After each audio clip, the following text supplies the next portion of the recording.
একজন বয়স্ক গুরু এবং তার তরুণ শিষ্য তাদের আশ্রমে যাওয়ার জন্য হিমালয়ের পথ ধরে যাচ্ছিল। এটা ছিল লম্বা পথ এবং রাস্তাও ছিল কঠিন, যেহেতু এদিকটা ছিল পাহাড়ি অঞ্চল। আশ্রমে যাওয়ার পথে তাদেরকে গঙ্গা নদীর একটা শাখা পার হয়ে যেতে হয়, যেটা জোরে প্রবাহিত হচ্ছিল, তবে কম তীব্র।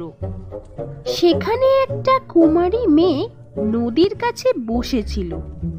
নদীর অন্যদিকে তার গ্রাম।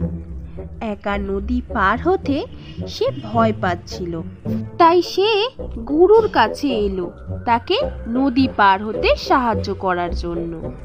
গুরু বললেন নিশ্চয়ই।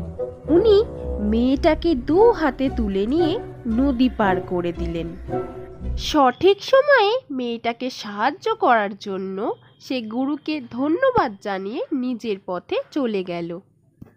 তরুণ শিষ্যের কাছে গুরুর এই আচরণ গ্রহণযোগ্য ছিল না এবং কিছুক্ষণ পরেই তার বিষণ্ণ মুখ দেখা গেল।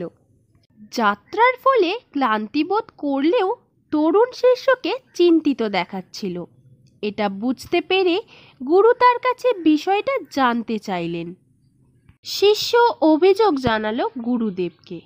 বলল, গুরুদেব, আমরা শপথ নিয়েছি যে আমরা কোনো মহিলাকে স্পর্শ করব না, কিন্তু আপনি তাকে হাত দিয়ে তুললেন।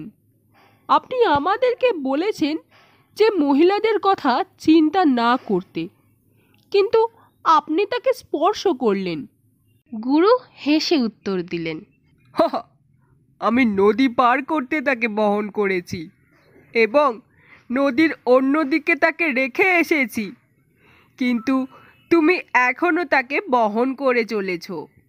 এইখান থেকে আমরা এই শিক্ষা পেলাম যে গুরু যে শিক্ষা আমাদের দেন সেই বিষয়ে মনের মধ্যে বিশ্লেষণ করা, বিভ্রান্ত বোধ করা এবং ভুল ধারণা পোষণ করার বদলে সেটার পিছনে যে শিক্ষণীয় বার্তা আছে সেটা আমাদের শেখা প্রয়োজন।